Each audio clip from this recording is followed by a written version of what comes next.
on Twitter. They were very frustrated, understandably, about that. And Aogiri are a team that have such balance as well. Statistically, they're all pretty close with who has the most goals, who has the most saves. Apart from VK Stalin, who loves demo hunting, they're a team where any one of them can step up when it matters. So perhaps they'll be able to catch Moist off guard. That, I would say, is their best approach here. But the fact that it's a best of 7 doesn't help them at all. You lose, a lot of chance of shock and awing a team against you. Well, let's find out what you at home think. Let's take a look at the percentages and roughly what I expected. But you know what? 30% also, I think, is a decent amount of respect heading over to Aogiri's way. Let's get ourselves ready then. Ready for our very first match. Mentioned earlier on, it is a best of 7. Will Moist finally start putting together that synergy we know they can get? Or are Aogiri legitimate challengers to go to Rotterdam? Let's find out. James Bob and Corelli on the screen. Thank you, Shogun and Corelli. This matchup is quite an interesting one. Aogiri, a team that's a bit of an underdog, just looking at the matchup on paper. But this Aogiri squad, they almost made it to the playoffs last Swiss stage in the Fall Open. They started out 2-0 in Swiss stage and then got reverse swept out of it. And that reverse sweep started with a 5-game series loss to Moist. So this is going to be a big challenge for them, but they do have all the tools in their toolkit to get a win here against a Moist team that looks to be unstoppable. Not to mention, James, there's history between these teams already here in this season. They went to a 5-game series where Aogiri almost reverse swept Moist, which is becoming more and more of a theme in at least one of their Swiss games throughout the first 2 regionals here. So these teams have already played each other quite closely. And we'll see how close this game 1 is. Rise trying to get the pass out to Joyo. Joyo rocking that Pele decal, and yesterday we saw him hit a breezy in it. So you got to watch out for Joyo, who was talking about on Twitter how much he's been confident in his mechanics lately. Yeah, that's kind of scary, James. Honestly, you see a tweet like that come from Joyo, and if I'm on the other side of any of these teams, I'm saying, uh-oh. You got to put a man on him. You've got to keep up with his pace, because Joyo, we saw especially last season, halfway through it, Joyo could take over games with his mechanics alone. Speaking of mechanics, there's Rise with a double tap, and Moister on the board. A huge double tap from Rise, and that's a nice pass from Astral. Astral, one of the best passers in the game, well known for his mechanics. But man, he sure can pass. Great assist from Astral to start things out. And that was just over 1 minute into this game. We see our first goal. Dizzy. There's going to be a lot of talk about Moist and obviously their history, their mechanics, their players. But with Aogiri kind of coming onto the block, I really look at a guy like Dizzy. He's been really impressive individually. His recoveries and defensively, the defensive positioning for Aogiri has been superb, and it's one of the reasons why they've been able to make these deep runs in Swiss and make it out to the top 8. He's kind of that new kid on the block, and he's fit right into this Aogiri squad. And this Aogiri team, they are a real threat, a dark horse in this event, I'd say. It's Dizzy, the newcomer to look at, and Europe is no stranger to young newcomers, are they, Corelli? No, plenty of them. And we get full teams of them, is what it feels like. If you look at what is basically almost all of Liquid, and that's just what Europe does, man. I don't know what to say about these guys. There's something different with the players that they come up with, and guys that you might not even hear about. You see them on the pitch, and they kind of make you wonder, who are they? Because they're playing so well. Salen dipping that off to the corner, getting it around Rise, who had the great start. Astral trying to 50 in the corner. Now Joyo will come and power that one through. Rise, the leak out, it pinches to the wall. Astral has it, trying to go into a 52 go, and the bump, but Joyo he might have been playing the 50, but didn't realize the bump came out on the goal line. Yeah, I don't think he was expecting the bump. Now 2 demos come out. It's just Joyo as the last man. He's getting bullied around. Aslan had an open net. Astral was jumping in front of him.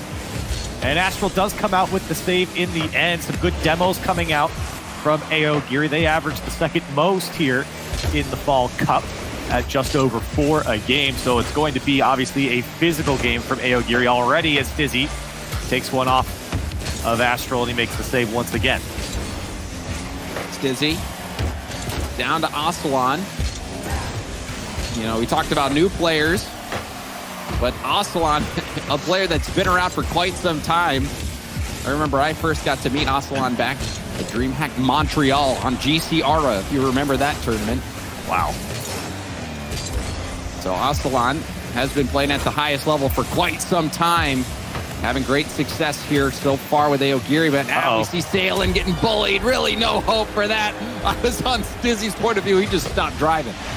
Yeah, he kind of knew what was going to happen when you got Rise chasing after you. VK Salen had no boost, tried to go for the in-and-out save to make it back down to Joyo, and maybe if he had boost, he might have been able to make it down, but perfectly executed there by Moist, realizing they're in a 2v1 situation, and chasing after the last man is exactly what you want to do. And Joyo had no boost, so I mean, Salen, the only hope would be to get around Rise efficiently, because Joyo wouldn't have been able to flick or do much, but I'm sure Salen wasn't really paying him much attention to how much boost Joyo had, and Aslan will just turn and burn this one into the net. What happened here for Moist? All three players are behind the ball here. It just splits between Astral and Joyo. I think Astral might have thought Rise was going to get a better challenge, and with the way Astral was facing, he wasn't really able to make a play on it, which left it to Joyo, who was definitely not expecting it to make it that far. And Aslan gets one on the board here for Aogiri. And a game that seemed like Moist would have on lock now in question. Joyo jostling Salen over Rise. Astral will sweep in and clear it out, but Aslan keeps the ball in play. Joyo off the corner. Stizzy towards net. Astral, easy save.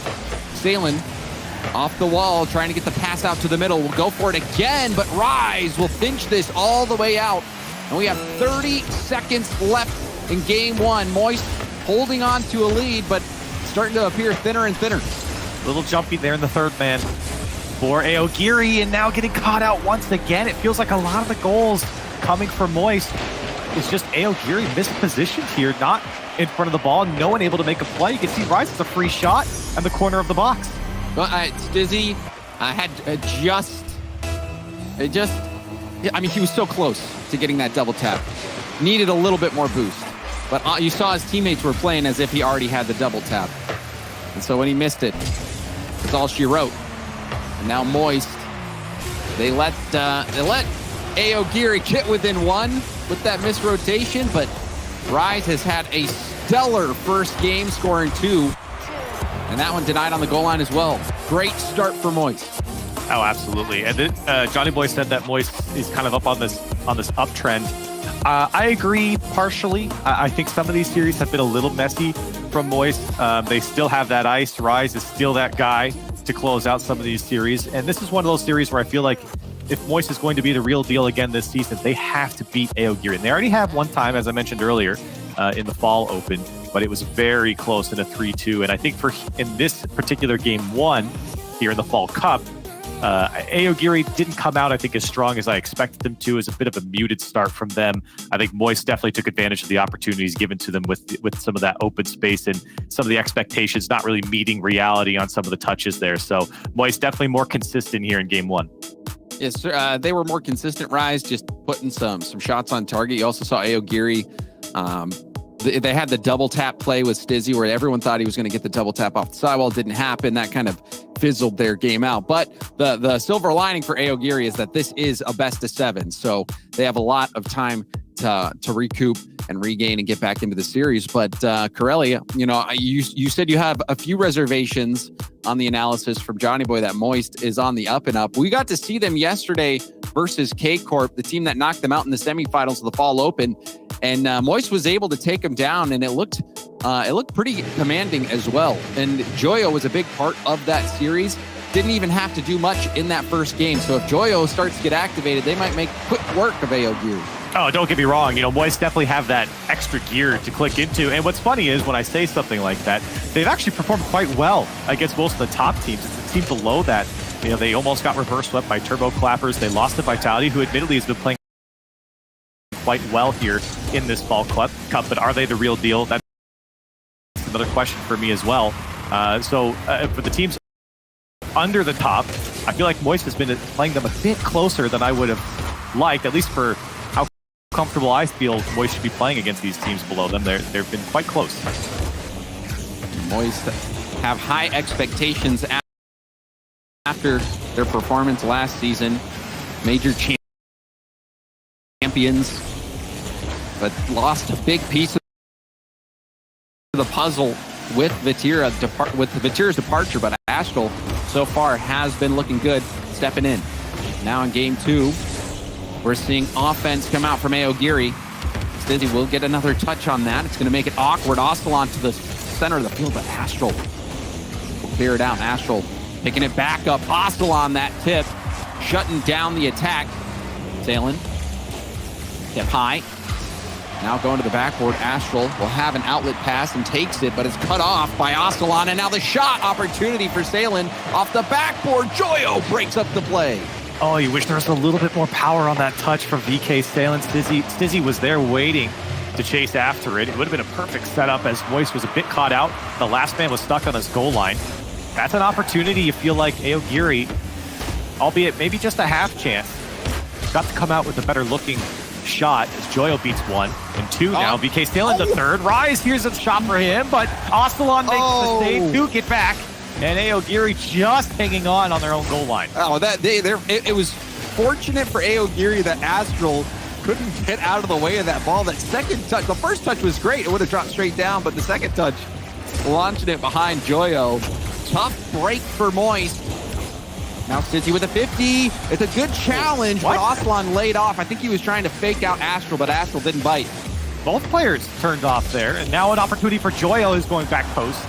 It was never on target. Astral gonna get the dunk and pass VK Salen, and Moist Esports strike first. A big time dunk from Astral. Astral getting up very early, getting over Ostalon and off to the left. Calculated challenge from Astral, and it pays off. And that's kind of the risk with how Aogiri's playing their defense. They're sitting a lot on their own goal line, making a lot of goal line saves, and with a player like Astral, he'll come barreling through and position himself to win a challenge like that. And of course, it was a tough position for Aogiri, but you got to be careful on how far back you let your line go, because eventually Moist just starts crashing the net. Oh, and now another chance, but Astral was deep. Didn't get the shot. Rise, first touch, trying to get the 50. Lands into a challenge, going for another challenge, but it didn't pan out. Salen off the backboard pass. The drop shot, and Stizzy puts it off target. They had Moist reeling, but couldn't put that one in. That was a great opportunity. Again, a couple now here for Aogiri to put away. Stizzy behind that one, just wide of the net. Maybe another opportunity if Ostalon can poke this one up. Stizzy has options. Just gonna float to the other side. Ostalon and VK Salen both there. Everyone committed. And now a race back to transition back to defense for Aogiri. Ostalon, hard clear out. There's a pop. Astral was trying to get it over to a teammate, but ended up setting it up for Aogiri. Ostalon steals the corner boost, but Rise launches a hard clear down. Rise dodging a bump from Ostalon as well on the wall. Stizzy blocked by Astral. 50 from Stizzy into a light hit down. Salen will doink it towards net. And it has made things difficult for Moist. Salen, low shot, to go. Joyo will punch it downfield. Oh, there's a miss in the corner, but Salen will come out with possession. Pass down to Ostalon, and Ostalon got a piece of it, but Astral did as well. And deflected it wide. These final moments, we've been seeing tons of chances from Aogiri. Yeah, 7 shots, and maybe the 8th on the way. And I feel like a lot of it is VK Salen working himself in the midfield, cutting out a lot of the clears. That's a great dunk from Astral once again. Tough ball to deal with, and VK Salen again on the backboard. There to make a save, getting the job done on both sides of the field. Feels like he's the only one getting a touch on the ball right now as Ostalon gets a clear, but it's only as far as Astral in 20 seconds. Aogiri's got to go. Rise to Astral in the corner. Astral, little touch out.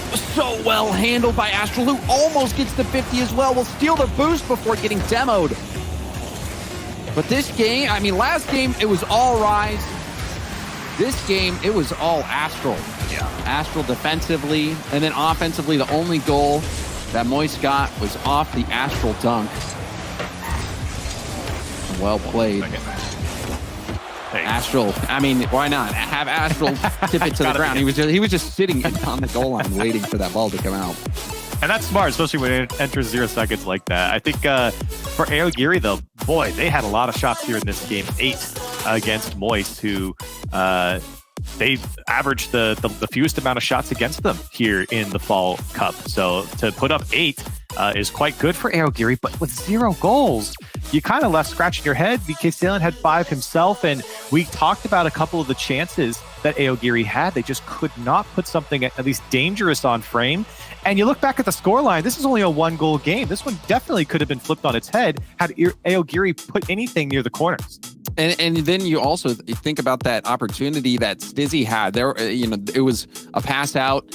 Moist was caught out, and Stizzy sailed it wide. So tough break there for Aogiri. They had some opportunities, had some chances that they weren't able to close out. And now, you don't necessarily have to break the glass and smash the emergency button yet, Corelli, but we're getting close to that point for Aogiri.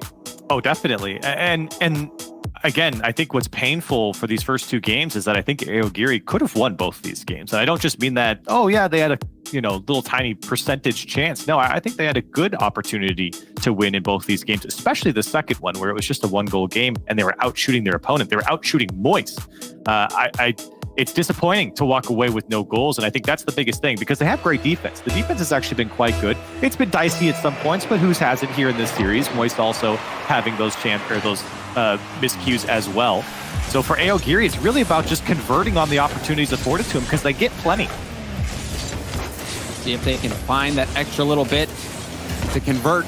Only 1 goal so far for Aogiri in these 2 games. Offense has been a struggle. Astral, who dominated last game, trying to start things out this game. And even in the first game, Astral lovely passing to set up opportunities and goals for Moist. Joyo didn't get the touch he wanted. It went right to Salen, who launched it back. Astral leaving it. Joyo blocked out. Stizzy with the mid boost. Aslan back up to Stizzy. Stizzy off the ceiling, trying to get the read, and he got it. He just blasted it off the ceiling. I was expecting a potential double tap, but no, it just goes right in. Yeah, I think that was his intention, especially when he sees Joyo here. He knew he had to clear Joyo, but that touch was so perfect. The last man just didn't even realize how perfect that touch was going to be, and in the end, it just kind of goes straight into the net. And those are the half chances that we were talking about for Aogiri. When you get some space in front of the box on the opposition side, put something on target. And Stizzy certainly does that. And look what happens. Good things happen, and they're on the board first. And that's a big boost for Stizzy. Stizzy, maybe not the start that he was hoping for, but has started to kick it into high gear. That first goal. And this first goal of the game for Aogiri, will it prove to be enough? Salen, the challenge. Astral back to the corner. Blocked out by Stizzy Rise. The bounce clear, it goes right to Aslan, and it's fortunate for Moist that Aslan only had about 1 small pad worth of boost. And that one deflecting off Salen, but Salen with the corner. See Stizzy and Aslan in the middle. The shot off the backboard. Whoa, whoa, whoa! Stizzy! Oh my! Stizzy came close, but not close enough. I don't know if I've seen a double tap off the post like that. He almost got it through. But now here comes Moist the other way. BK Salen to slow things down. And boy, with a 2-goal lead, feel great. And now it's tied up with the pass from Joyo. Sauces it up to Astral. And a tie game here with 3 to go. Joyo reading the defense perfectly. Saw Aslan so far back. And then knew all he had to do was beat that first attacker, Astral, in the right position. And he did not miss his mark. Great series so far all around from Astral. The team effort from Moist. And Rise, there's a double commit on the back line from Aogiri. Astral around 1 into an air dribble, but Salen able to shut that down. BK Salen making a good save here. Joyo, no options as Astral's trying to get a good dunk. Aslan and Stizzy. They've got Rise isolated, but Rise does a great job to slow this one down. Can Aogiri poke through once again? They've been knocking on the door multiple times through the last 2 games. That's a good pick. Here's Joyo, the last man. Stizzy brings it down, looking for the bomb. VK Stalin gets it, and Stizzy dunks it through. Aogiri in the lead. It's wild how much we see this play in RLCS now. The lead block play. Joyo didn't get bumped, but got zoned out. And Stizzy, and you could even see Stizzy was running away from a demo attempt from Rise. Well done from Aogiri. Like I said, Corelli, it wasn't a break the glass moment. And they recover nicely. Stizzy might as well get a hat trick. Well done. And this is the young gun that I think Aogiri wants. You got to have a finisher. And with a hat trick, you just mentioned it, 5 shots to his name as well, perfectly placed, as that one could have very easily been saved by Moist. Aogiri now 3-1, and all of a sudden it's looking very familiar here as you got 2 minutes left to hang on, but they've been looking a lot better than Moist here in Game 3, and they're looking to extend this series. Astral 50 leaks out to Rise. There's a demo. A nice challenge from Joyo. A pinch out. Rise with the corner. Will be able to take over. Ground pinch. Sailing back to the corner of Moist. Joyo jumping off the goal line with a little piece of it. Sailing back to his own corner. Astral going to pinch this around. Oof. And Ostalon, good thing he got a piece of that because there was a Moist attacker waiting for that to come across the goal line. Yeah, that was communicated. Rise was waiting. And now Astral tried to get a touch through VK Stalin. As you can see, Aogiri's very happy with throwing numbers at the ball. This one came out to Stizzy. He was not ready for it. Did not expect to touch right at him. And why would you? Yeah, it's a bit sloppy from Moist. And here comes Ostalon trying to get him up. He does so. Moist scrambling in their own box to get a hold of this one. Stizzy wants to take it himself. He got bumped on the follow-up. And he didn't have a ton of boost either. He's still on the ball here and lets VK Stalin come through. Joyo beat to the ball by Ostalon. Astral with the save, but these precious seconds ticking away. As Moist not only need 1, need 2 just to force overtime. It was a late flip, and it was well defended. Ostalon, great defensive positioning there, and Aogiri look like they have firm control over this game and might as well get another one, almost slotting it, but I guess it just wasn't meant to be, Crow. VK Stalin, I think it looked like he had a flip reset, didn't use it. Ostalon, then it looked like Ostalon was going to come in and take a shot.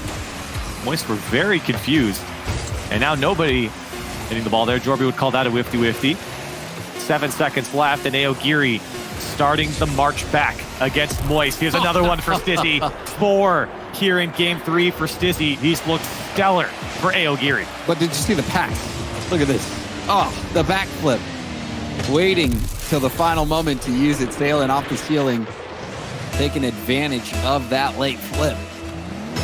And Aogiri, they pummel Moist. All 4 goals coming from Stizzy as well. And that has to be a little alarming for Moist and Moist fans, Corelli, to see offensively how dismal that game was for him. This is what I was talking about, James. You had asked me earlier, what is it about Moist that worries me? It's games like these. It's not dire for Moist.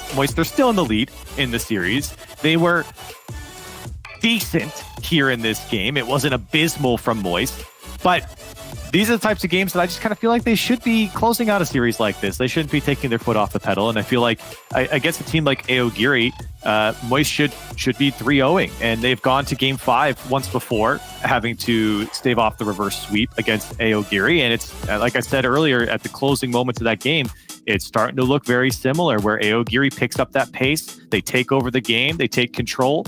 And it felt like Moist was just playing the back foot for most of that game. And I just wonder how much of that was Moist not playing well and how much of it was Stizzy just scoring. Stizzy, 4 goals, having a breakout game. And that's huge for Aogiri. They were, you could tell in the previous game too, Stizzy was so close to putting something together. This time, finding the pieces and making it work. Aogiri getting the win before things get dire. And so now if you're on Moist, you kind of feel like they have to pick up that pace again.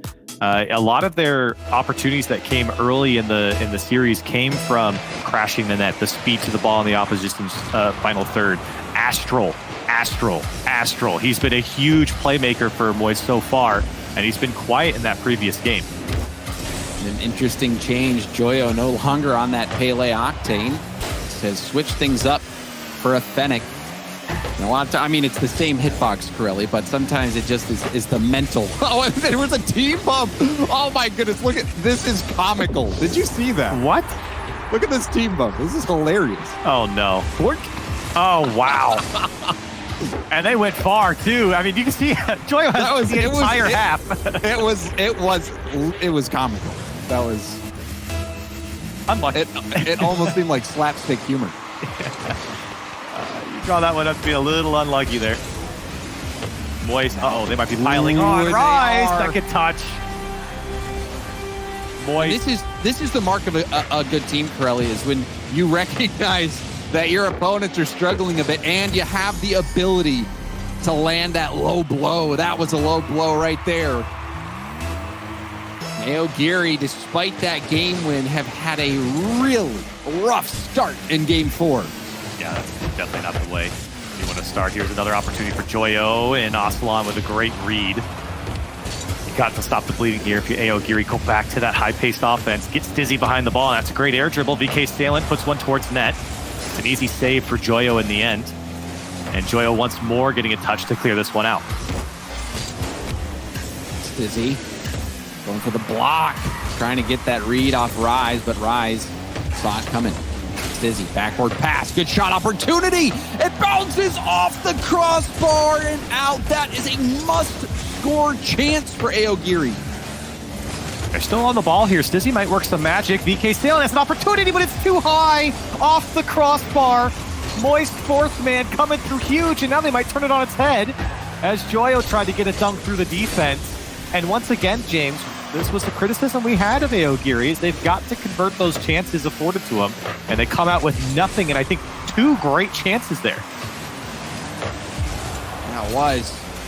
You have to convert those chances. That was what was troubling Aogiri in the first games, Curly. That was what made the difference in those games, was a bit of inability to capitalize on the moments that they had. Astral going low. Aslan will pinch it out. Back pass attempt, and Stalin will get a piece of it, but that very easily could have been flicked around. Aslan driving over the mid boost and getting it. He'll be able to keep on this attack, but Astral, the double tap. Bouncing it. Stizzy handled it well. Stizzy still on the wall. 50, out to Stalin in the middle, and a quick shot. What? Stizzy, I thought was going to steal it, but Stalin recognizing that all of Moist was out, and this has not been the first time we've seen this between Rise and Astral. Yeah. No one being back. And that's why I have such a shocked comment every time I see a goal like this go in for Moist. They traditionally have been so rock solid in that rotation, and now a couple times, like you've mentioned, Aogiri has poked it through. We saw that miscommunication a game ago where it just split a couple of players on the Moist side as well. And everyone was a bit too far pushed up from Moist there. And way too much space given to Aogiri to take that shot. Now another shot opportunity, but Stalin was a bit too wide on it. Didn't even make contact. Now looking for a bump on Joyo. Joyo jumping around. Stalin 4 boost. Not the best clear. Aslan helps him out. Stizzy into an air dribble. Joyo. Oh, he's got it. Back, and Stizzy ties it for Aogiri. Joyo couldn't even jump. He didn't even have boost to work with here. 0 in the tank. He picked up a pad, but Stizzy was going all the way to the house, and Joyo couldn't make a play. How big has this Stizzy pickup been for Aogiri? He's been phenomenal here against Moist. 4 goals last game. The tying goal there, Stizzy. You know, he's having a great series so far. Going to take a full series of work from Stizzy to take down Moist. But so far, Aogiri seemed up to the task. Rise, the pinch, out to Aslan. Aslan flip reset. Joyo got a little piece of the ball. Astral trying to force the issue. Rise towards net. Stizzy clearing it off the goal line. Joyo, nice catch in the corner. Set up for Astral. Astral decides not to go. It proved to be the right call. Now cleared out to the other corner. Rise. High ball. Everyone on Moist was low boost, had to retreat. Astral trying to make players miss in the corner. Stizzy out. Joyo doesn't dive in. Instead waits at the midfield, and now we'll lose possession. Rise. For ground pinch, didn't hit it. Rise playing it slow. Going for 50s. But the patience proved to not pan out. Well, there's a lot of patience there defensively. Now they got to make a big play here. Astral off the corner. Off the frame. Astral again denied. Stizzy this time. Ocelon making the save. And Stizzy with a huge clear. That was a dire situation for Aogiri, but they hold on. Still not over yet. Astral, the tip around one. Stizzy to the wall. Won't be able to get there in time. It's hit back to him. He misses. Sailing backwards. The 50 launches to the corner. Astral pinching it back in. Still panic on the defensive end for Aogiri. Can they hold on? These final 10 seconds going to be tough. An onslaught here from Moist. Flip reset. That one's coming out dangerously to Rise. He's playing it slow. Rise going to put it home. 4 seconds left. And Moist in the lead. It felt like those final 10 seconds, that might be enough time for Moist to finally break through, and it was. Rise delaying the shot, winding it up, and finding that far post. So much patience, such a mind game in that box. Both teams were playing each other on who was going to take the touch and force the tackle. And Rise, so patient behind that ball, earns Moist a win here. Such a smart play from him. And again, how many times is Rise going to score with like 5 seconds on the clock as the game winner? And that guy does that way too much. Well, you know what, Corelli, I think we're going to take some time. Timeout here for Aogiri. And I think you got to call a timeout here. And I hate to be a downer, Corelli. I really do. But you feel like if Aogiri was going to be able to pull this upset off against Moist, that game was a necessary piece to the puzzle. Yes. With how close it was, especially because I don't think this is Moist's best day so far. And for Aogiri, they have a huge opportunity, and they've been given a lot of opportunities as well to take some pot shots at the Moist side. And I think they've done a great job at that. Stizzy's been a great offensive force, but that defense cracking in the final seconds, you would love to see an overtime there at the very least, because it feels like Aogiri just barely couldn't hang on for the final seconds of that game. They just needed possession. I mean, overtime at least puts you back even. Yep. They were so deep in the boost trench, they just couldn't dig themselves out.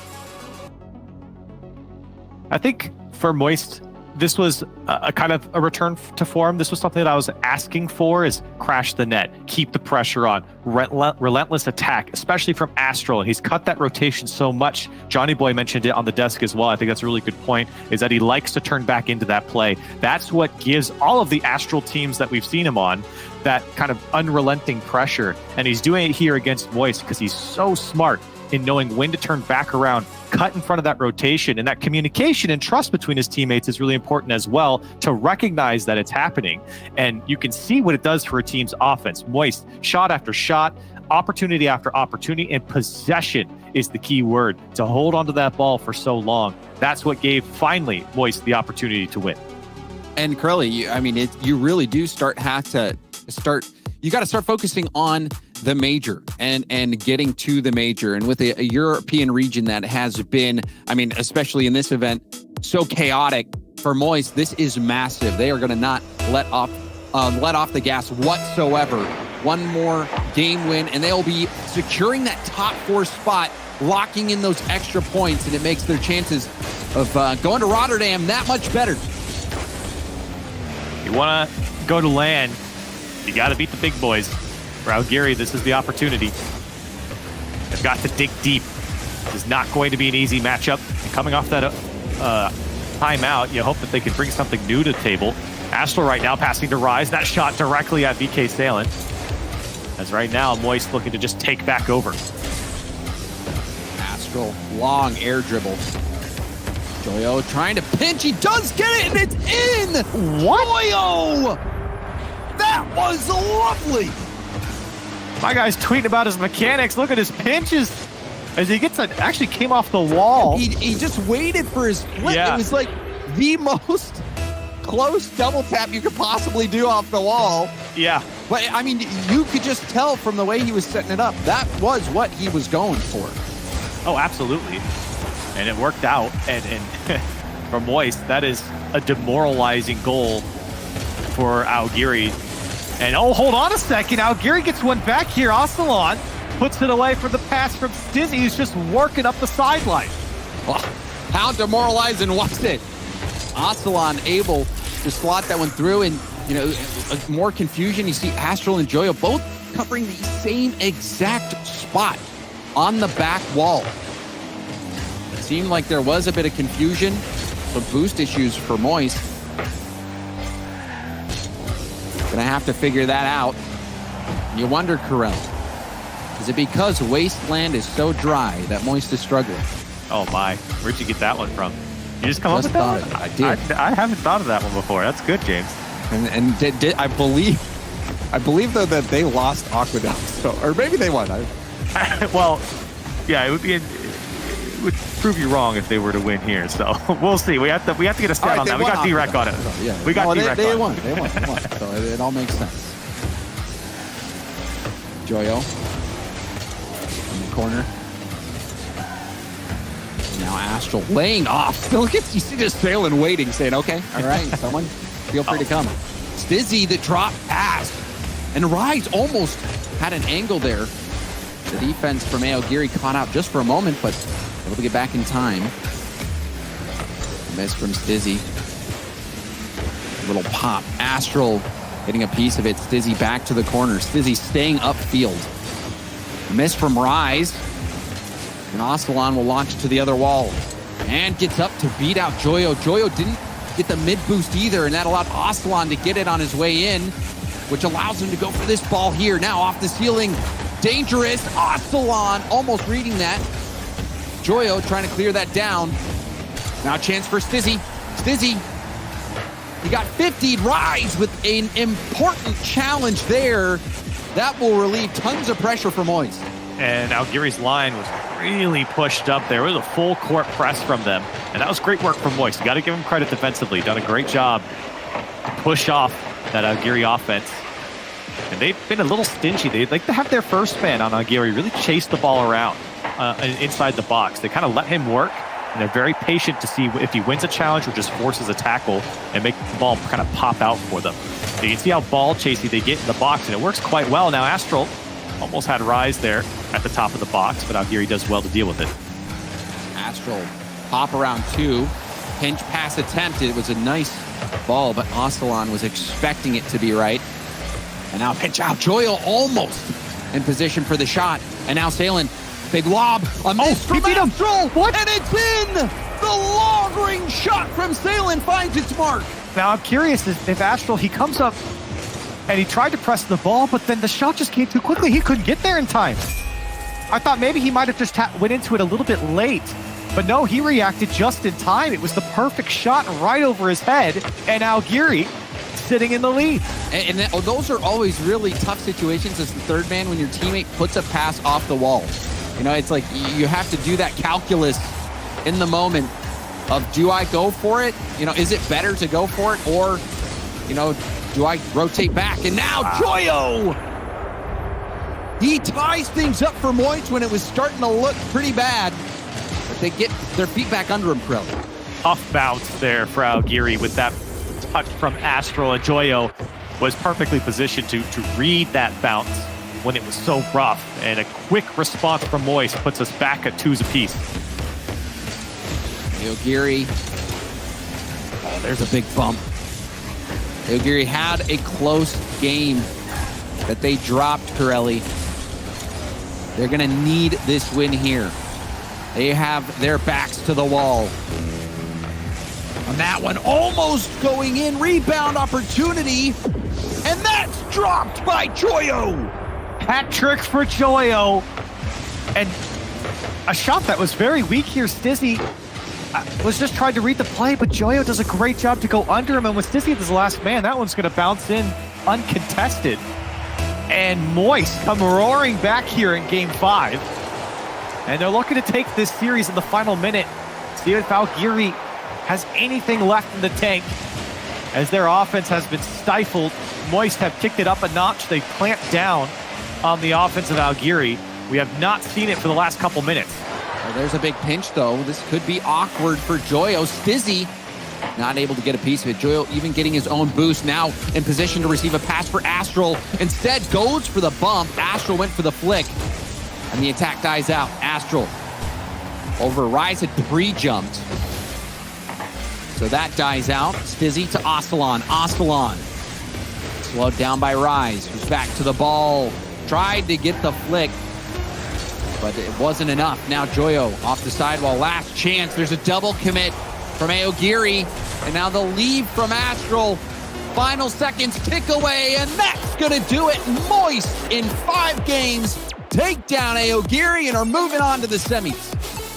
Moist get the job done. And honestly, James, that felt closer than a 4-1 in some of those games, but you can't deny, again, the consistency coming out from Moist is what really led to this victory, especially in this game where you saw response, when you saw in-traffic goals from Joyo, poise from Moist here on Wasteland to come out on top. And they do a great job of taking down a dark horse team here in the Fall Cup. Yeah, and I think, there was some questions in your mind, Corelli, around Moist. You had not 100% bought in to Moist being back in top form. What do you think now after seeing him against Aogiri? Well, I still think they're going to be a top team, but I do think, these types of games are ones that I get a little worried about. They did fine. Look, it was a 4-1. They came out on top. I'm not going to sit here and be a Moist hater. All right. They got the job done, and I know that they can get the job done against some of these top teams as well. They already have in their Swiss stage. So, yeah, I do think they're going to be a top team for sure. Well, Moist, they're able to get that win. And, it was convincing, 4-1. So we'll see how deep they can go. Moist on to the semifinals. Aogiri knocked out. We're going to go to a quick break, and when we come back, we have the French matchup, BDS versus K-Corp. Stay with us.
Moist Esports able to get the job done here in 5 games, advancing to the semifinals, matching their performance from the first event here of the fall split here in Europe. And can they go farther? We'll find out in a moment. I'm joined by Joyo. Joyo, sir, how's it going? Yo, what's up? What's up, everyone?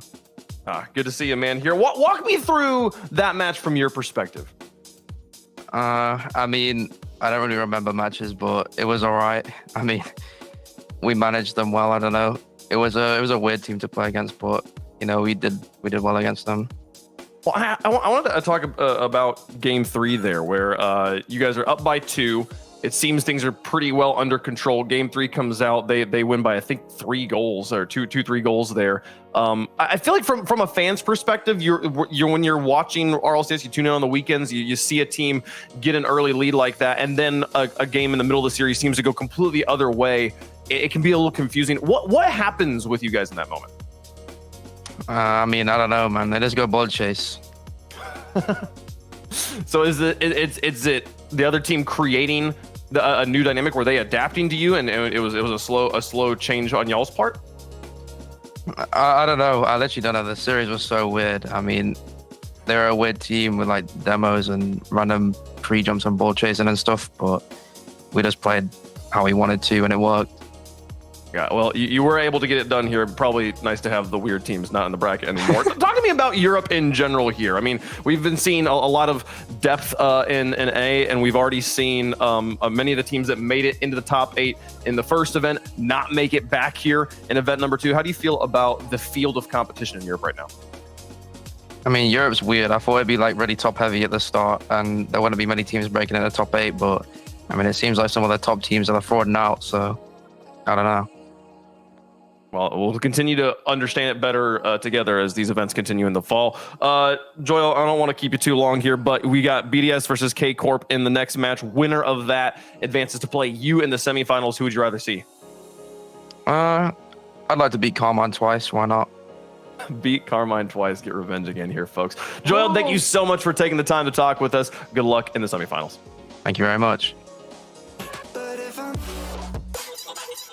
And Joel looking like he's still confident, maybe in a statement that, you know, it's top heavy. We heard him say this before.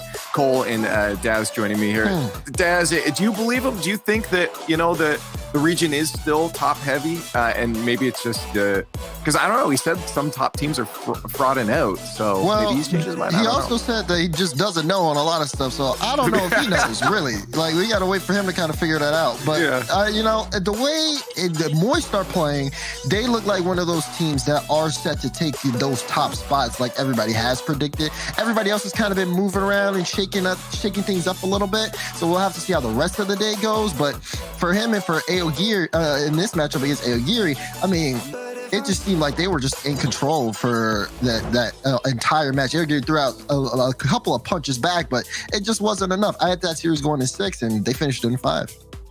Yeah, Cole, looking at our bracket, I mean, it's making sense. I mean, we see a couple of these new faces make it into the top 8, but I think it's probably expected that they end up just stopping at that point. Yeah, I mean, so far the EU penultimate day has gone pretty much according to what we all expected. I think a 4-1 is about what most people would have predicted there. I think the most interesting thing we learned in that interview is that Joe apparently goes into some sort of trance state when playing Rocket League, where he remembers nothing of what's just happened and yet scores spectacular goals time after time. So that's something to learn for anybody up and coming in the Rocket League world, I guess.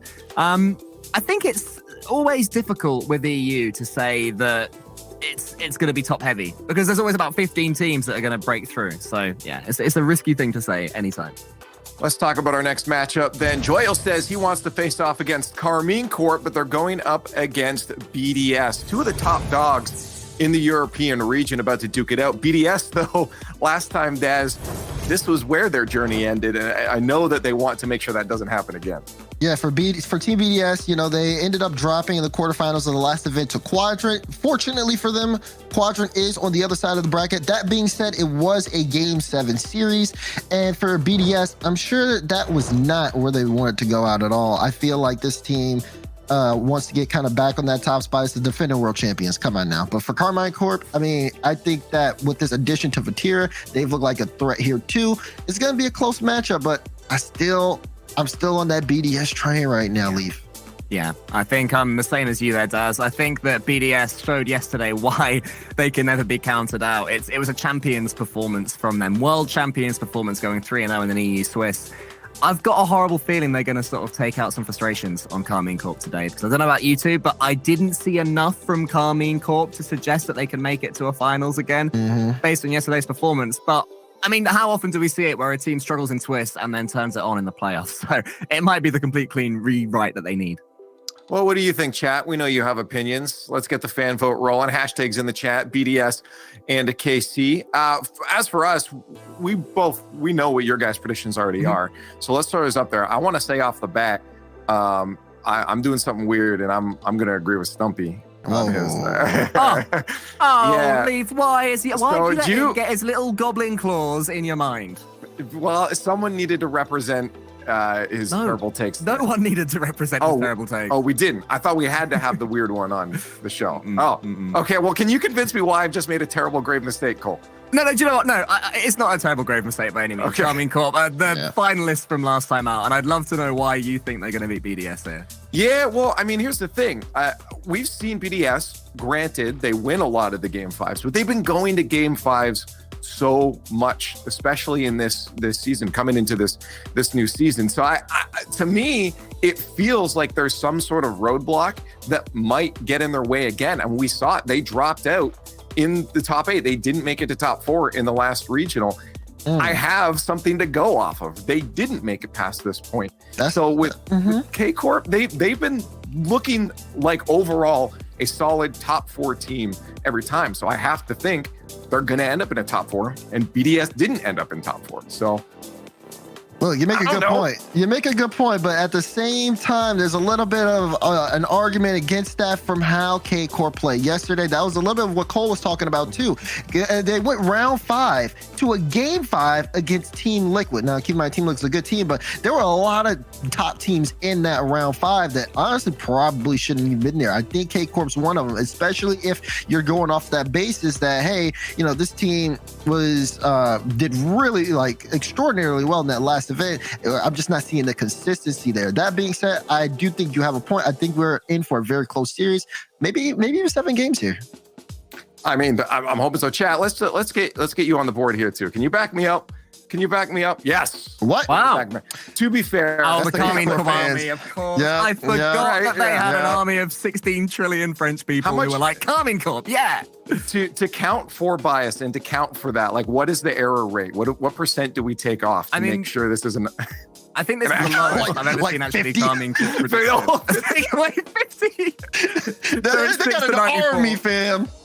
That's a whole army. Well, hey, we'll see what happens. Hopefully, overall, we get a good series. But we do have James and Corelli in the skybox waiting to cast this match for you. 2 of Europe's top dogs duke it out with BDS trying to avoid the same fate as Regional 1. And K-Corp looks to use this bracket to clinch Rotterdam.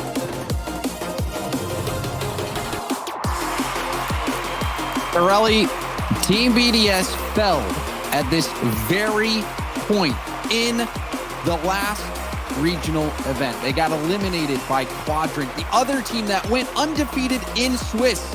And the question on everyone's minds is BDS still the best team in the world? The defending world champions need a good result here. They're losing that good faith from winning that world championship, excuse me. And a lot of people, when people start to question it, you get a little concerned for BDS. And while they haven't had an abysmal result quite yet, this would be a good way to get back into top 4 and to kind of quiet some of that discussion, beating KC, who were our previous regionals grand finalists. And it's not going to be easy, though. These teams know each other all too well. And to be fair to BDS, they look quite good here in this regional so far.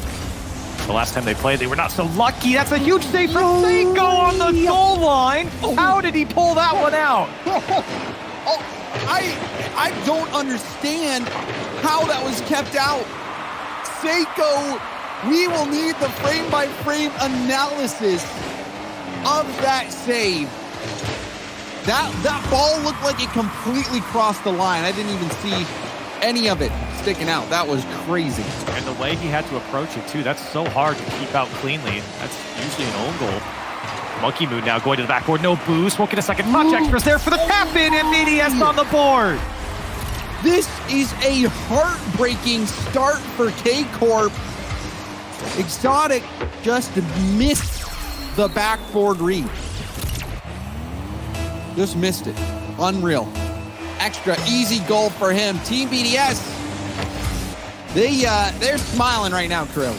You don't want to give easy ones to BDS because they know how to lock down a game.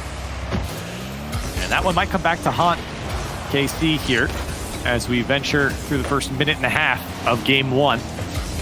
Monkey Moon and Co. looking to play out with some space. The last man in Exotic there to slow things down, and now Vatira denied as KC looking to put on their own attack.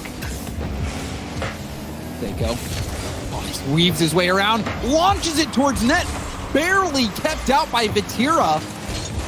TBDS, they're so quick, especially Seiko. Seiko, the one who cleared it off the goal line, almost getting another goal for BDS. Extra taking it airborne, going for a bump, leaving it for Monkey Moon. That shot gonna be saved by Itachi. You can see how far back BDS sit with just that touch of Karmine Corp just sitting on their own sideline. BDS went all the way back behind half field, let one man go just to slow things down, but they're so conservative on their approach. It's why they're such a tough team to beat. You got a guy like Monkey Moon in the backfield locking things down, but everyone pushing back. They're all on the same page defensively. You have to always go through all three of them if you want to score. And now Monkey Moon a touch, no one's home, but Tira can't make the save, and BDS double up. And that has to hurt Seiko launching this out. Vatira at the mid, expecting Itachi to go, and then Vatira, I mean, there was a moment there where Vatira picked up the mid boost and wasn't boosting back. Trying to go as fast as he could, but I mean, once you're supersonic, can't go much faster than that. Tough break there for K-Corp, who, you know, it seemed like they were going to have a good start. It seemed like Vatira scored, but that first save from Seiko was an omen as to how this game was going to go. Yeah, it certainly was a precursor to what was going to happen. And now this is a scary situation, I think, for KC. You're going to look towards BDS to start slowing the game down, only taking chances that are high percentage, and just not giving any opportunity. You're going to have to be really creative on the K-Corp side if you're going to break through. Seiko with a flip reset, looking for the dunk and denied. But now a full court press comes out from BDS. Extra's not going to get back to that one. And K-Corp will move down the sideline. Seiko taking over. Late flip. Demos Vatira off the ball. Extra pass out to the middle. Monkey Moon started to drift closer to that corner. Had he stayed mid, that would have been the perfect play. Extra got it out into a dangerous spot. Now Vatira will save that to the side. Demo again from BDS. BDS has been ruthless this game. Exotic, a pass across.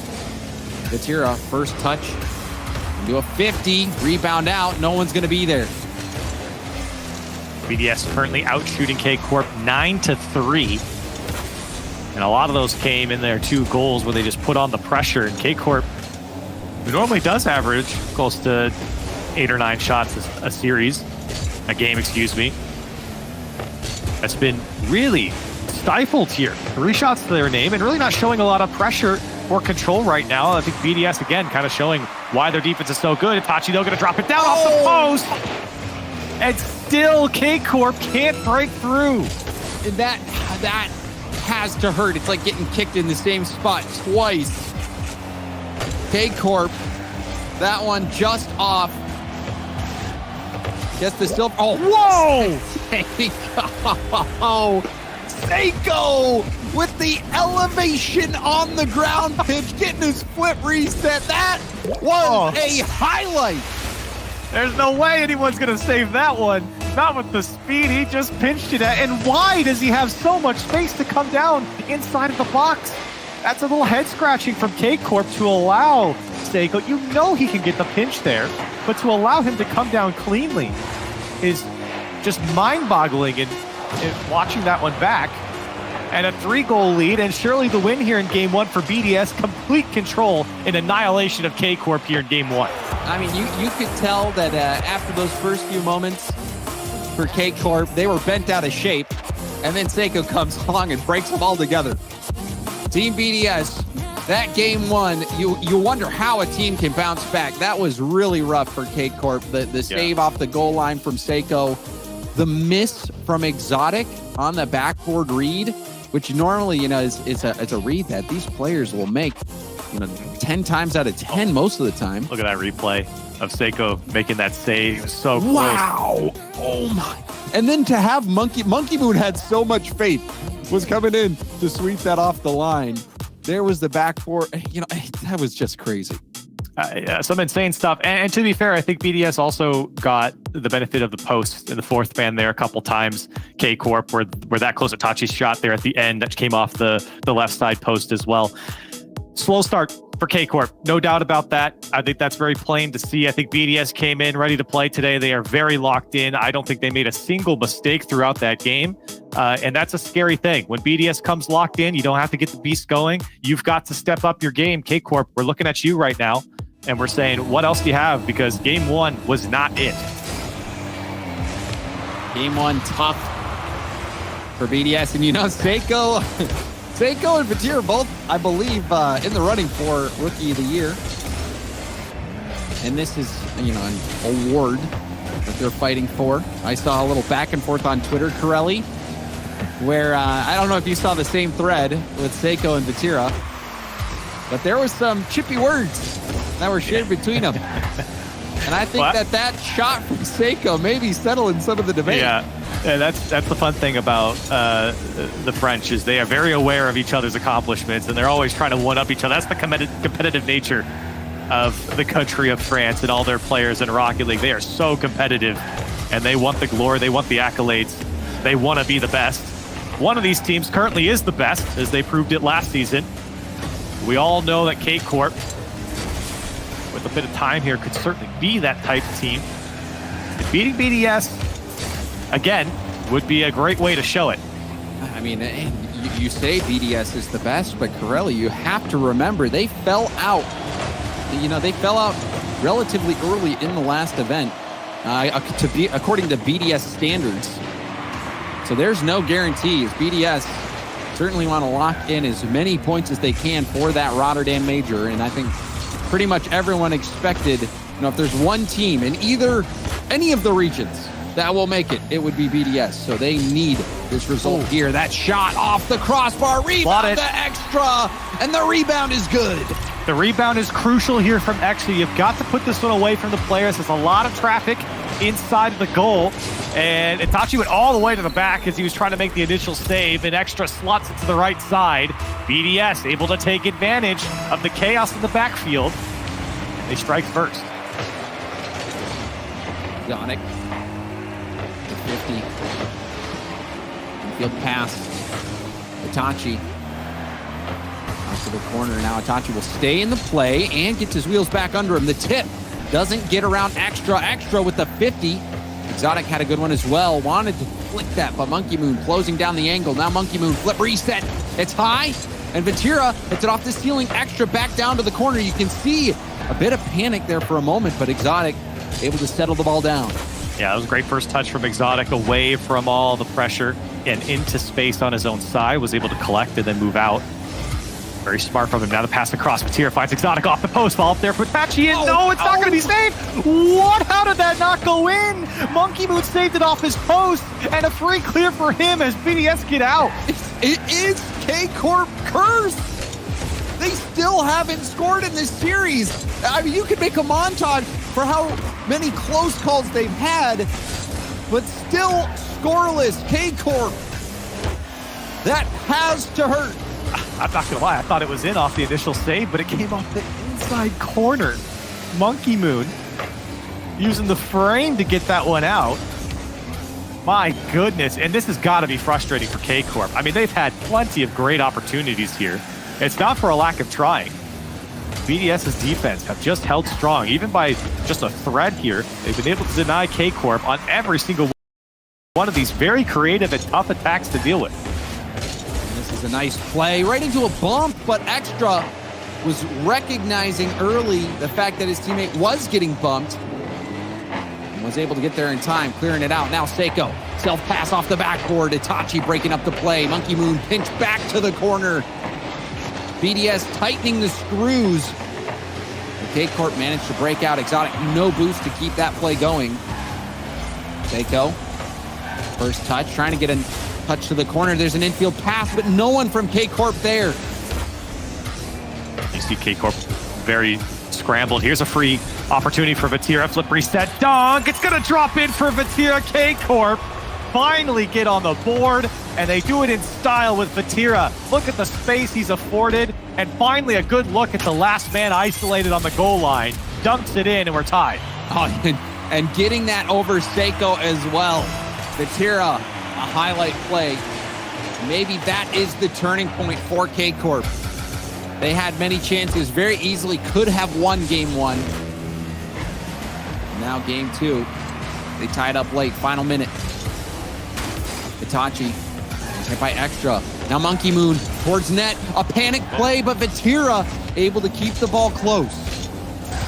Yeah, I've not been impressed with some of the double commits coming out from K-Corp. Their defense, I don't know if they're not calming or not trusting each other, but you said it too, James. A little panic there on a few of these attacks, and some of them are a bit innocuous for BDS. It just seems like miscues coming out from K-Corp. They're not punished there, but they absolutely could be if it gets any worse, as Extra tries to poke it through. Vatira with a good clear or relieve the pressure.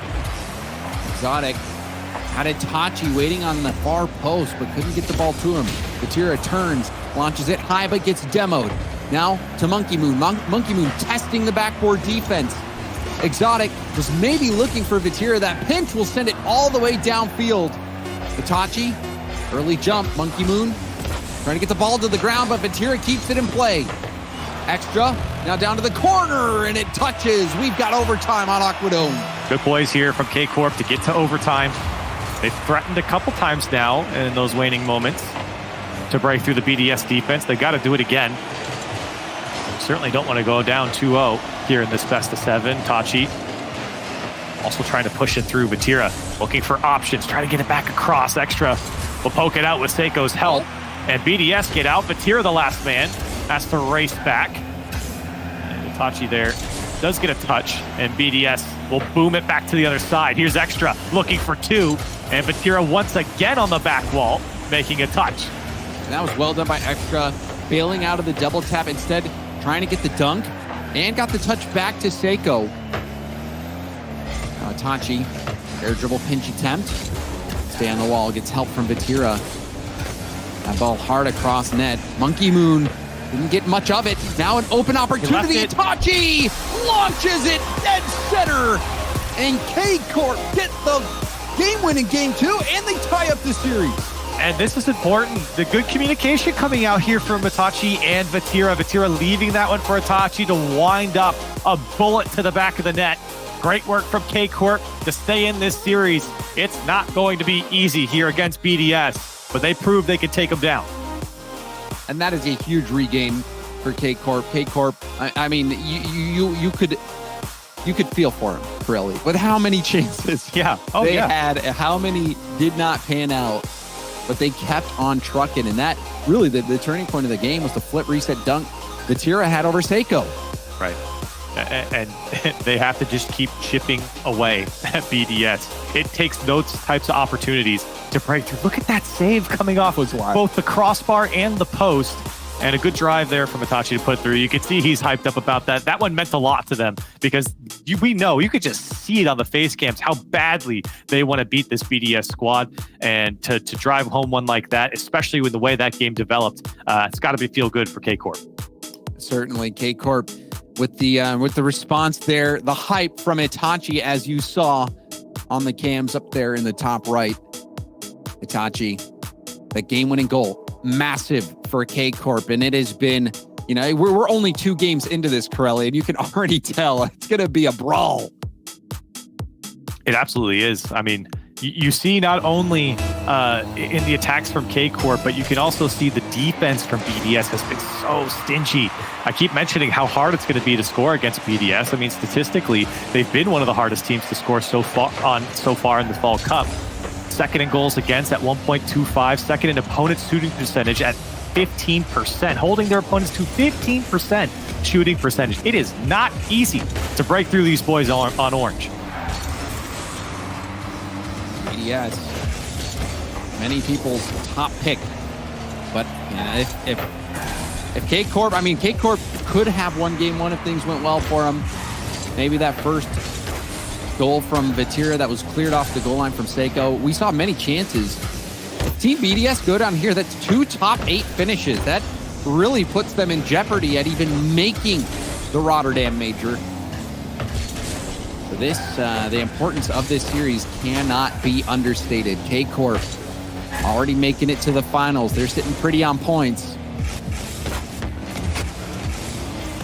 Dachi will leave that for Vatira. Nice demo from Exotic. Also got the mid boost on that play. Vatira taking it to the air. Flip reset, pass down. But Itachi didn't want to dive in. Seiko clears it out. Now the pass over to Seiko. Great tackle. 50. The delay. Exotic clears it off the goal line. We saw Exotic miss the backboard read. Well, that play right there makes up for it. Redemption defensively from Exotic. Massive brain from Exotic. Like you mentioned, initially not getting the touch, but then slowing it down, reading the kind of stutter step there from Seiko to make the save. That's tough to do, staring down Seiko in front of your net, and he saves a goal here to keep it tied. Itachi trying to redirect that, wasn't able to get there. Challenge from Vatira, who picked up the corner boost, but gets demoed by Extra. Now that pinch high, Extra getting some help from Seiko. You saw Itachi was trying to reverse, but couldn't. I think he was just trying to mess him up. I think he was just trying to mess him up. He saw his team was trying to get a touch there. It was kind of a smart play. Now Exotic look at the backboard. Itachi laying to Vatira. The shot, it's weak, but it goes in. It was right in front of the defense, and Vatira sneaks it through. And this was so good. Itachi waiting, and you saw Monkey Moon was expecting a potential shot from Itachi. And the shot comes out from Vatira. Infield pass working out. And K-Corp, they have the lead. We're approaching the halfway point of the game. But K-Corp are starting to stabilize, getting these consistent chances, finally dropping in their favor. I think there was a bit of a mistake there from Extra. He was kind of running up his post a little bit coming into that one, and it snuck through both Extra and Seiko. But you got to think Extra not positioning himself perfectly further inside of the net cost him the space, and now Itachi costing a bit more time and space for BDS as K-Corp double up. And you see Monkey Moon, a bit of indecision there. Seiko diving in on that challenge, but essentially eliminated from the play. He hit it right back into Exotic, who has been having a great game. Exotic, the patient play defensively and now offensively in that corner, just waiting, letting Seiko hit it off of him. Exotic playing very well. And now BDS have got to go to work. We're going to see a different type of BDS now. They've got to press a bit harder. They can't just get the lead and then play quality defense and game management. They've got to press down the field. You look towards Extra and Seiko to be those guys to create the opportunities, with Monkey Moon following up. Here's Seiko, excuse me. Monkey Moon into the tackle. BDS would love to score with a lot more time on the clock here. 1:40. The way K-Corp's defense has been playing, they've been tough to break through here in this game. Exotic going high, looking for another touch. Follow up from Itachi, saved by Extra. Vatira getting bumped. His last back. That's going to make things awkward. And Exotic, look at a double tap save, clears it out. And we saw K-Corp get shut out game 1. Looks like they might be shutting out Team BDS in game 3. Only 3 shots for BDS. You're looking for 4 here, but Extra too close. The pass was a bit behind him as well. Seiko and Monkey Moon now trying to combine. A minute left on the clock. BDS, they've got to go. And Exotic is having none of it. A great clear down the sideline to run more time off the clock. Exotic, a stellar game. Seiko threatening the flip, never using it. Made things tough for Vatira, but still, K-Corp, they have this 2-goal lead. They're happy to burn this time off. The extra little touch, throwing off extra shot. Yeah, that was a huge opportunity. 30 seconds left. Pass was intended for Seiko. And now he's looking back to Monkey Moon. No one connects. Extra. Can't get it across. 20 seconds now. BDS, they're controlling it in the midfield, but that's all they're getting. And now Vatira to clear it out. And into the BDS corner. Extra trying to get that ball past mid. Itachi shutting it down. Monkey Moon around 1, but Itachi standing and waiting. And this time ticks away. K-Corp, after having a tough game 1, win 2 straight, Corelli. And they looked good here in this game. You know, for all the compliments that I gave BDS about locking down the game, playing great defense, this one is, the compliments go the other way. K-Corp, defensively, Exotic. He didn't score a goal here, but defensively came up huge. Set the tone here in game 3 with that save in front of Seiko.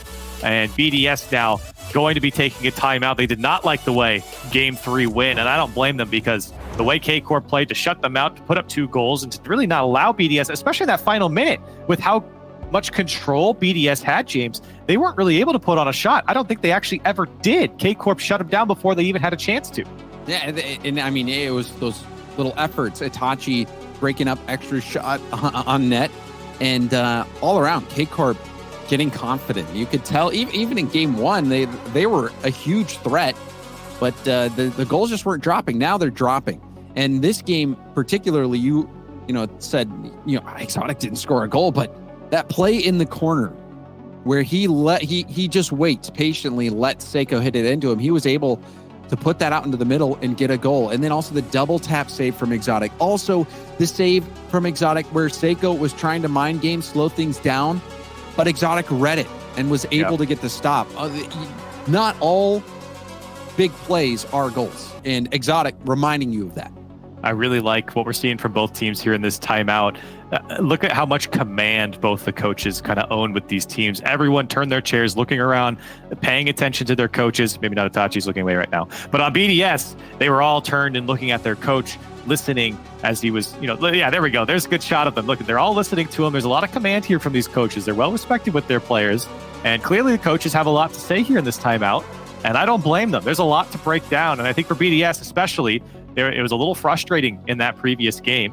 And so I like seeing that from players. There's a lot to think about here. Let your coach do a little bit of the talking, chime in, add your points, and then go in and commit to a game plan coming to this next game. We'll see if they come out with one. Generally, timeouts work. I believe Stumpy was going on and on about it last week, Corelli, how he just hates it when a team that's struggling does not call a timeout, because more times than not, the team calling the timeout wins going into that next game. So we'll see if it has that effect for Team BDS, who are trying to fend off K-Corp from moving to match point. See if BDS comes out with a different game plan. That previous game proved tough to break through the K-Corp defense. Right now, K-Corp doing a good job just to keep the pressure on immediately. Here comes Exotic, denied by Seiko. That one was at least on target. Extra didn't have a lot of boost to deal with it. If Seiko doesn't boost straight down and get that block, Corelli, I'm thinking that was a K-Corp goal. It might have been. Extra had no boost there. I don't think he could have gotten to it. Seiko, large first touch. Vatira staying behind the ball. Challenge again from Vatira, but it's back out to the middle. Bounce out there. Extra to his own sidewall, now in the corner. Out to Vatira. Vatira through the smoke. Whoa! It doesn't matter. Monkey Moon has X-ray vision. How do you see that? There's a demo in front of him. You're not supposed to be able to see Monkey Moon. And yet, making a save on the goal line, but if this job's not done yet, gets a bump, needs another save. It's extra. Just at the bar of his own net. And K-Corp are pressing here. Vatira trying to go to work, and Monkey Moon running out of boost will just lob it downfield. And K-Corp restarting from their own side. Extra. 50 by Itachi, and now Exotic launches it to Vatira. Vatira testing the backboard. Itachi slowing things down in the corner. Seiko with a pop-up. Monkey Moon there. Will lob it upfield. Extra. Low boost. Monkey Moon, that's all he can do is tip it high. Extra turns. The shot is blocked again by Exotic. Oh, man. It's a defensive battle here in game 4. Who's going to break? Another pass down to Seiko. I think he wanted to bring that one down and away.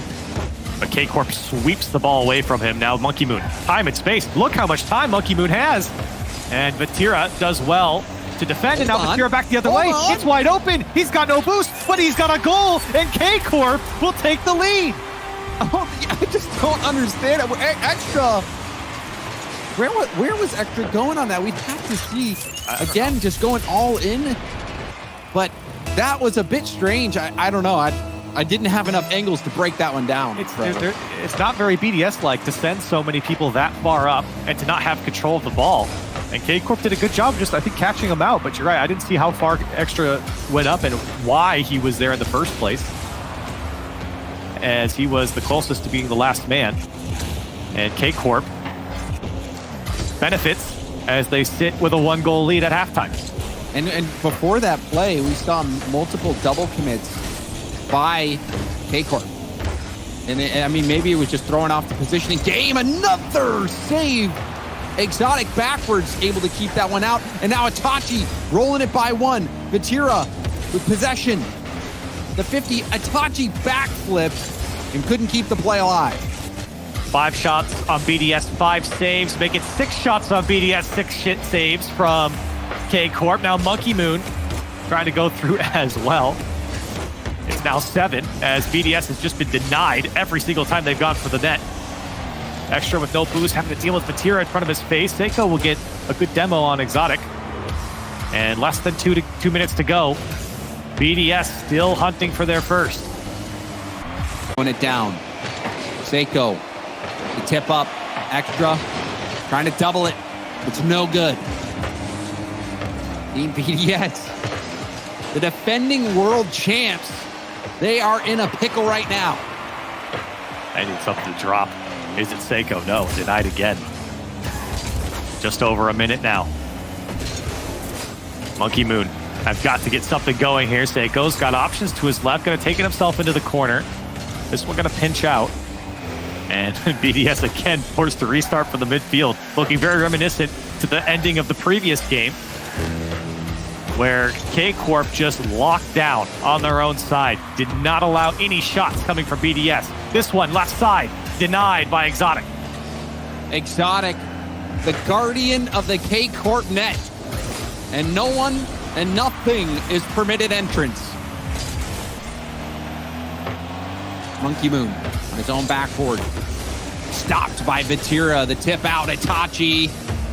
Off the ceiling, the fake. Going for a ground pinch, didn't get it. Trying to get the bump. Panic now for BDS, Extra.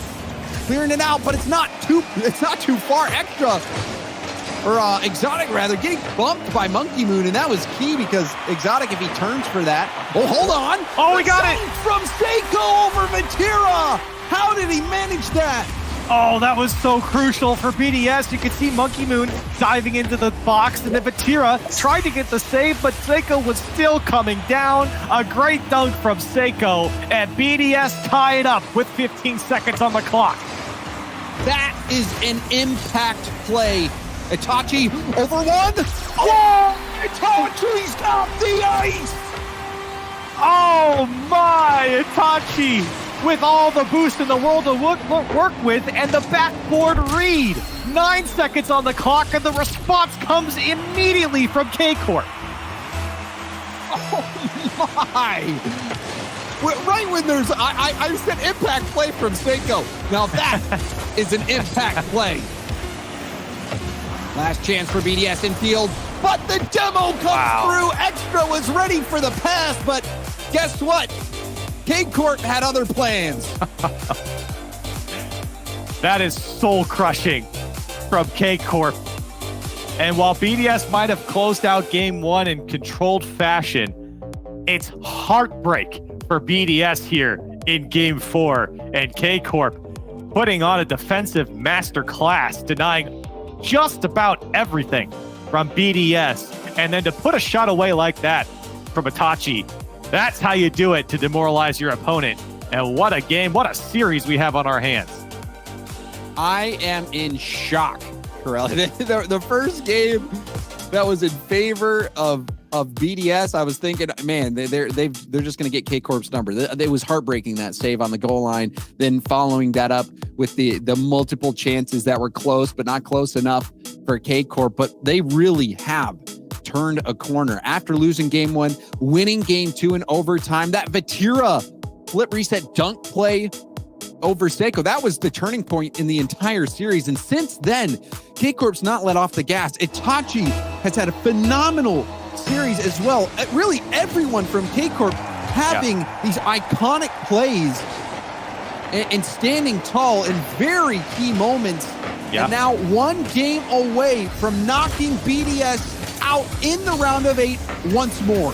Yeah, you look back to that exotic save a game ago where you had that poise in front of the net with Seiko. You look at obviously Itachi with that last goal, Vatira's goal on the last man a couple games ago to kind of get K-Corp going. These are the types of plays every single player, like you've been saying, has been an impact player for K-Corp. And they have really dominated the series after game 1. Game 1 was a little slow from them. We criticized them a little bit, but in game 5, they're almost able to put another one away. Game 5, K-Corp looked to be in command. Itachi was on 0 boost. That gave Seiko enough time to get back for that. Vatira taking it low, extra. Breaking that play up. Seiko with control. 50 out to Monkey Moon. Monkey Moon getting demoed. Monkey Moon having a quiet series. One of those players that many people peg to be best in the world, especially during their historic run last season. Claiming the championship title, Monkey Moon was a huge factor in that success, but has been quiet this series. It certainly has. Again, like I've been talking about, you kind of look towards Extra and Seiko. And K-Corp have done a good job of denying those guys. You look back to just the ending of that previous game where Extra was waiting for the pass across and then it was just demoed, removed from the play completely. No hope for BDS to put together any attack. I think a lot of the credit here in this series goes to the K-Corp defense. The offense has been great too, but that defense has really withered away at the offense of BDS. Here's an opportunity for Monkey Moon, but again denied by Vatira. So quick to recover, even with the net looks falsely open. They're able to recover back. Monkey Moon over to Seiko. Seiko double tap ball. Vatira getting a hand up and tipping it away. And now Vatira backflip hit off to the side. Great defense from Vatira and K-Corp. Seiko over to Monkey Moon. He tries to double tap it off the corner, but that's again shut down by Vatira. A lot of control coming out from BDS, but we've seen this before.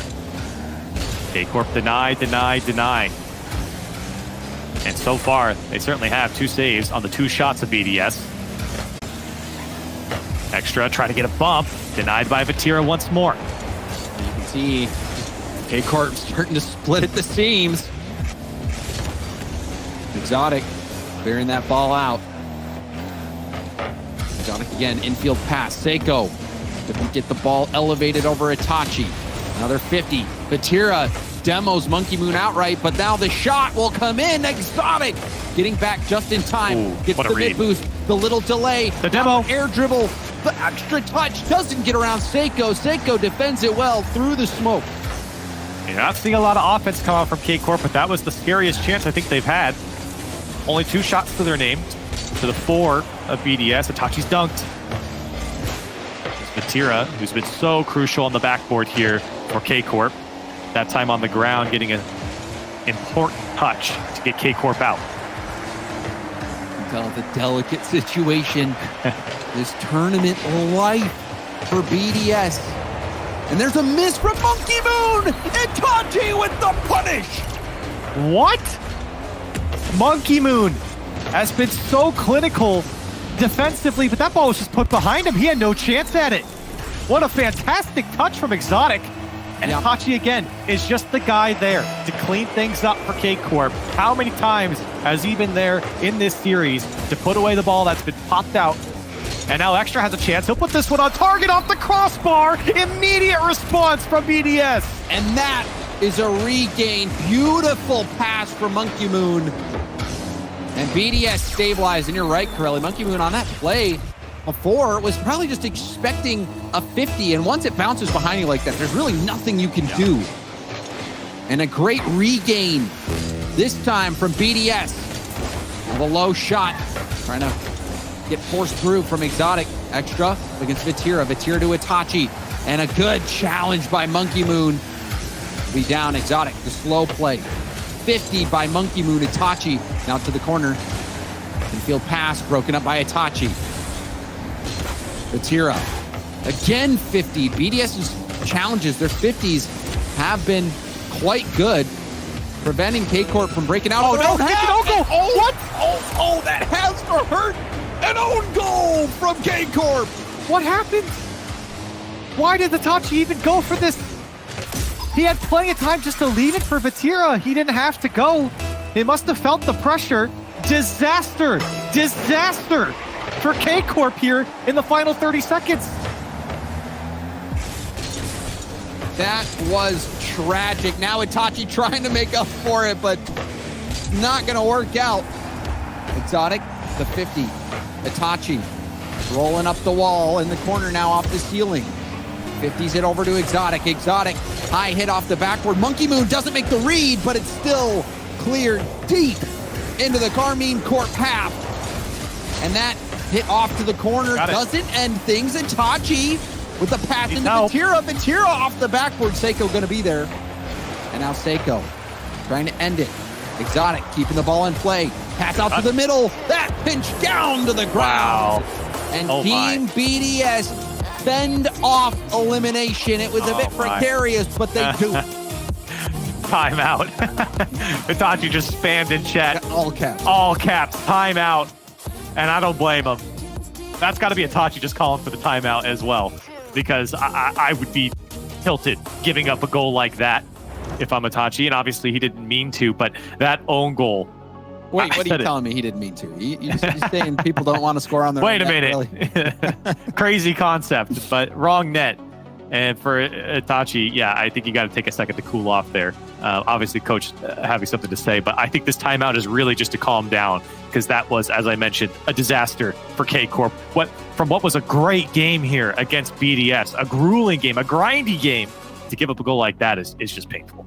Don't let BDS get their foot in the door, because especially if you remember last year, and even RLCS X for the most part, Team BDS, even when they're down in these situations where they have to reverse sweep, or win 3 straight, whatever it may be, they find ways to do it. And Team BDS, they're the defending world champs, Corelli. They still have a lot to be fighting for with the top 8 placement they had last time. They can't afford to go out this early, and they're playing like it. But that own goal from K-Corp, they were getting a little bit of extra help. Yeah, they got a little extra help. Obviously, the help that K-Corp don't want to give. I think K-Corp, though, actually looked very much like BDS here in this last game. Despite the own goal, despite losing the game here, I feel like they did a great job defensively. Very, very calm. In the panicked moments, it didn't really feel like BDS had a high-quality shot to kind of further that panic. They did a great job of kind of slowing things down and making sure that if BDS does get a shot, it's going to have to be around a player, which oftentimes led to a wide shot or a hide shot where Vatira could take over on the backboard. So K-Corp, despite the loss here, I still think played a fantastic game. It was just a painful one to give up an own goal there. I mean, what else can you say? I think K-Corp might have been the better team here in this last game. It just didn't pan out for him. Yeah, it didn't pan out for him, but BDS also clutching up. You saw that shot from Extra on the replay package, bar down from an amazing pass from Monkey Moon. So BDS, they got the extra help, and it ended up coming in quite handy. But still, BDS had to put in work of their own. Now we're moving to Neo Tokyo. Game 6. Still match point for K-Corp. Can BDS stay alive one more game and force Game 7 on Champions Field? Deep breaths for K-Corp after that last game. Can they do it again? They've strung together a couple games now where defensively they've been tested, but they have passed the test. Really, it's just them scoring on themselves is what did them in. I can't really argue with that analysis, Corelli. Own goals, they're always fun to see, but I'm sure tragic to be on the other end. As a fan, I guess they're fun to watch, and maybe for the other team, certainly painful if it's your own team. Vatira has Itachi upfield. The pass high, but Seiko had a red before Itachi. Now Monkey Moon trying to make this a foot race. Exotic, a very nice pinch in the corner. And will continue to move that ball downfield. A nice challenge from Seiko, though. Will make things awkward. Vatira double tap, hit, but extra. There now to Monkey Moon, but Monkey Moon wasn't able to get the pass. Clear attempt from Exotic. Seiko has Monkey Moon and Extra both waiting at midfield. Now Extra's chance to shine. The 50 will get cleared out. Man, that one, some good work there from K-Corp again. Extra had a bit of space, lots of boost to work with there. He was going to take it himself, trying to call his own number. BDS right back to where we've left off, I think, in the previous 2 games, where it's just BDS controlling a lot of the final third, having possession, controlling pace of play, but K-Corp not letting them in. 50 out to Seiko. Seiko lobs it up to Extra, but Itachi there. Good first touch from Monkey Moon. Let him take it up the wall, but immediately 50 by Vatira, who passes it down to Exotic. Exotic shot blocked right away by Extra. Flip reset. Not getting it or not using it. Now Exotic on the dribble out. Now up on the ceiling. Seiko using up every ounce of boost to get a piece of that ball. Monkey Moon dribbling around 1. Trying to fake and 50, and it almost worked out. The shot could have came. It went dangerously across the front of net, but no one connected. The Extra, he's been trying to chip away, playing a quality second man here in these attacks. Monkey Moon, a bit close on this one, has to get back now. It does so. The speed and recovery there from Monkey Moon proved powerful for BDS to just get back in time. As Vatira now some space to work with. Flip reset, follow-ups there, Seiko denied. Double commit from K-Corp. Itachi didn't get the best hit, but that challenge from Exotic gonna get some time. And another challenge from Exotic. Flip reset from Vatira. Vatira going for the tip, but Extra there. Now Itachi, heavy first touch, and now a pinch all the way to the other side of the field. Seiko will be first to it, and will lob it to the opposite corner. BDS trying to get some space to get some boost, but Extra not getting a touch on it. Monkey Moon out to his own corner. Low boost situation for BDS. Monkey Moon only 10 boost in the tank and still saving it. Picking up some small pads.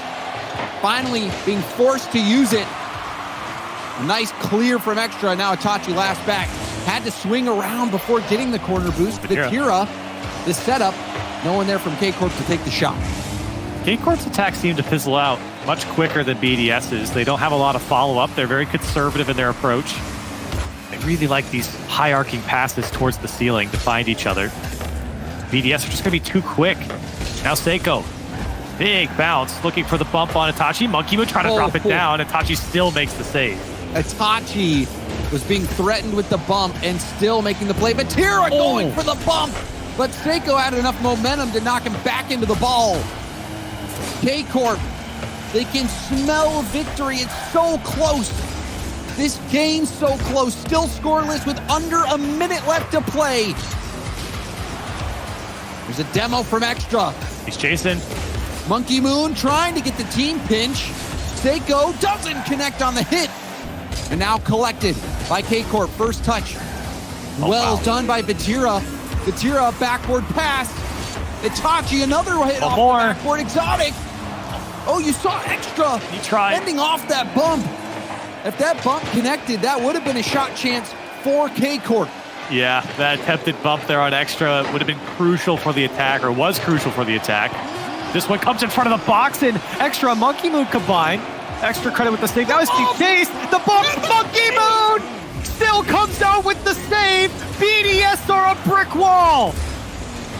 Still not over yet. Seiko off the sidewall. Exotic keeps it up. Vatira let it bounce down to the ground. Monkey Moon, that save was out of this world. I thought the game was over. I thought the series was over, but no. Monkey Moon helping BDS live to fight another day. And that's not the first save we've seen from Monkey Moon that's of that caliber. Now he's threatening the net. He has kept this BDS squad in this series. Here's Monkey Moon. Shot denied by Vatira. And K-Corp looking to fend off BDS, who are inching closer and closer to a Game 7.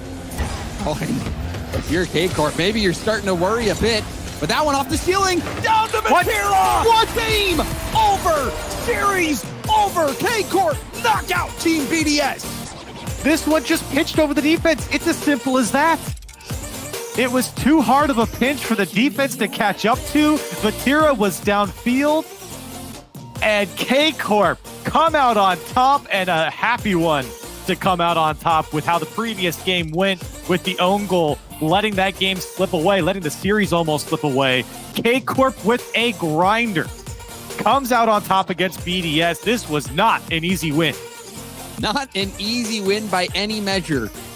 But K-Corp, they do it. And again, the defending world champs out in the quarterfinals of the playoffs, and that will send K-Corp on to play Moist. And if you've been paying attention to Joyo's interviews, you know that is a nice rivalry they've got going, and it's going to get another round of action. Yeah, he wanted it. He wanted to go again, and he's going to get his wishes. K-Corp, though, are proven to be a top quality, top 4, top 2 team here in Europe. Another win over BDS, and you can see the hype there in the celebration. That means a lot to them. It's just the quarterfinals, James. Well, I mean, it's just the quarterfinals, but look at the big picture, Corelli. You know, the quarterfinals, you know, you move on to now top 4. That points bag, you know, it grows ever bigger. And for K-Corp, after getting top 2 in the last event, now top 4 again, they are pretty much a lock. They are a favorite for making it to Rotterdam. An incredible performance from them. And what an entertaining series that was. All the timeouts used. Crowley, I think we're going to need a timeout here. We're going to go to a quick break. And when we come back, we've got EG versus Vitality. Stay with us.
Wasted, face it, you're never gonna make it.